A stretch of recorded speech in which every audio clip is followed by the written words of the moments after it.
প্রিয় দর্শক বন্ধুরা, এই মুহূর্তে আপার প্রাইমারি থেকে অত্যন্ত গুরুত্বপূর্ণ কিছু খবর আপডেট উঠে আসছে। একেবারে ভীষণ জরুরি খবর। কমিশন সূত্রে এবার কি জানা গেল তা এই মুহূর্তে ভিডিওর মধ্যে থাকছে। গুরুত্বপূর্ণ খবরটিকে অবশ্যই শেষ পর্যন্ত শুনে বোঝার চেষ্টা করবেন এবং সম্পূর্ণ ভিডিওটিকে দেখে নেবেন। যে সমস্ত বন্ধুরা চ্যানেলটি এখনও সাবস্ক্রাইব করেননি, অবশ্যই এখনই সাবস্ক্রাইব করে নিয়ে সঙ্গে থাকবেন। বন্ধুরা, উঠে আসছে অত্যন্ত গুরুত্বপূর্ণ খবর এবং নিত্য নতুন পরিসংখ্যান, যা অনেকের জন্যই কিন্তু ভালো খবর বয়ে নিয়ে আসছে। মহামান্য কলকাতা হাইকোর্টের নির্দেশে ইতিমধ্যেই আপার প্রাইমারির ক্ষেত্রে কাউন্সেলিং প্রক্রিয়া কিন্তু সুষ্ঠুভাবে সম্পন্ন হয়ে গিয়েছে।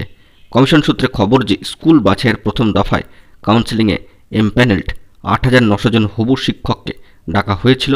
তার মধ্যে এসএসসি অফিসে আসেননি ১,০২৫ জন, আর ৯২ জন কমিশনের অফিসে এসেও স্কুল পছন্দ হয়নি বলে চাকরি প্রত্যাখ্যান করেছেন। কমিশন সূত্রে উঠে আসছে বড় খবর যে পছন্দ না হওয়ায় স্কুলগুলির অধিকাংশই গ্রামাঞ্চলে, ফলে শিক্ষকেরা এই স্কুলগুলিতে চাকরি নিতে চাইছেন না। সব মিলিয়ে যে পার্সেন্টেজের হিসাবটা উঠে আসছে তা 12% হবু শিক্ষক আপার প্রাইমারি নিয়োগের ক্ষেত্রে এই নিয়োগ প্রক্রিয়ায় প্রথম পর্যায়ে চাকরি নিলেন না, এমনটি সামাজিক গণমাধ্যম সূত্রে উঠে আসছে। কার্যত এখন যোগ দিলে বেতন হিসাবে তাদের মাসে হাতে পাওয়ার কথা ছিল ৩৯,৯১২ টাকা।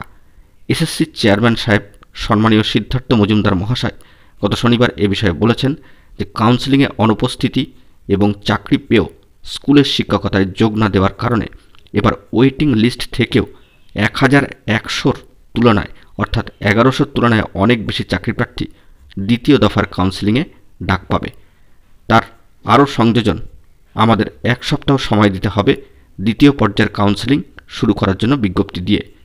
একজনের অনুপস্থিতিতে ৩টি পদ ফাঁকা হতে পারে মাল্টিপল র্যাঙ্কিংয়ের কারণেই। অর্থাৎ এই মুহূর্তের জন্য অত্যন্ত বড় একটি দারুণ ভালো খবর কিন্তু উঠে আসলো। কমিশন সূত্রে অত্যন্ত ভালো খবর, বিগ আর্জেন্ট নিউজ আপডেট। বন্ধুরা, অবশ্যই গুরুত্বপূর্ণ ভিডিওগুলি এভাবেই পাওয়ার জন্য তাই চ্যানেলটিকে এখনই সাবস্ক্রাইব করে নিয়ে সঙ্গে থাকবেন। বন্ধুরা, এখন এই পর্যন্তই। ধন্যবাদ।